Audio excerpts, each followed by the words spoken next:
सन्माननीय अध्यक्ष महोदय, आपल्या ही एक गोष्ट लक्षात आलेली आहे, मला आपल्या चेहऱ्यावरच्या एक्सप्रेशनवरून कळतंय की गरिबाकरता ज्यांना नोकरी धंदा नाही, ज्यांचं हातावर पोट आहे, ज्यांनी दिवसभर काम करायचं आणि पैसे मिळाल्यानंतर संध्याकाळी आपला बाजारराट घेऊन जाऊन पोट भरायचं, यांच्याकरता ही मनरेगा ही योजना आहे। ही मनरेगा योजना त्यांच्याकरता आहे। मंत्री महोदय, आज आपण एखादा कामगार बोलवायचा झाला तर त्याला ॲडव्हान्स पैसे द्यावे लागतात। ॲडव्हान्स पैसे देऊन तो कामावर येईल की नाही हे सुद्धा नक्की सांगता येत नाही। आणि अशा वेळेला हातावर पोट भरणाऱ्या कामगारांचे तुम्ही 4-4 वर्ष पैसे ठेवता।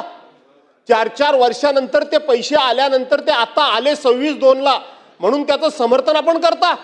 मंत्री महोदय, आपण 0.5% त्यांना 15 दिवसाच्या वरती जर पैसे देण्याकरता विलंब झाला तर आपण त्याच्यावर चार्जेस लावता।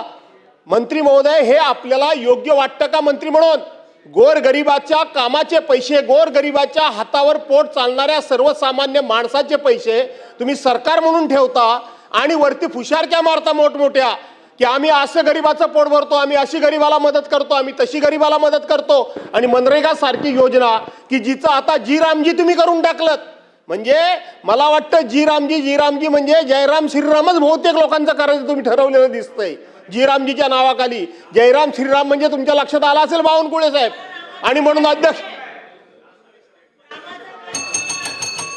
बसून बोलू नका।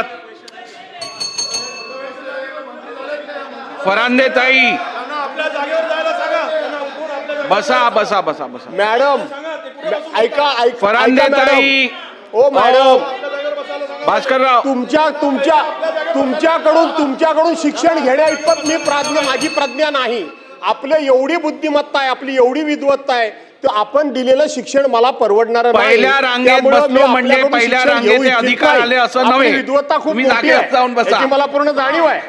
आणि म्हणून अध्यक्ष महोदय विषयांतर होत आहे। अध्यक्ष महोदय, आमचं एवढंच फक्त मंत्री महोदयाला सांगणं आहे की आपण अशा पद्धतीनं पैसे ठेवल्याचा हा जर प्रश्न आज जर सभागृहामध्ये आला नसता तर ह्या मला वाटतं गोरगरिबाला पैसेच मिळाले नसते। आणि म्हणून तुमचे अधिकारी करतात काय? तुमचे अधिकारी तुमच्या ही गोष्ट लक्षात आणून देत नाही कसे? तुमचे अधिकारी या ठिकाणी त्यांचा महिन्याचा पगार जर चुकला, लाखो रुपये पगार घेणाऱ्या अधिकाऱ्यांचा जर महिन्याचा पगार चुकला तर त्यांच्या पोटापाण्याचा प्रश्न निर्माण होतो। आणि म्हणून आपल्याला सर्वसामान्य माणसाची काही देणं घेणं नाही। या सर्वसामान्य माणसाची तुम्ही प्रत्येक सण सोमवार गेल्या 4 वर्षामध्ये आपण काळी दिवाळी केलीत, म्हणून आपला निषेध म्हणून आम्ही या ठिकाणी सभागृहामध्ये वॉकआउट करतो। सन्माननीय अध्यक्ष महाराज, अजून उत्तराला वेळ आहे, उत्तर सुद्धा ऐकायची तयारी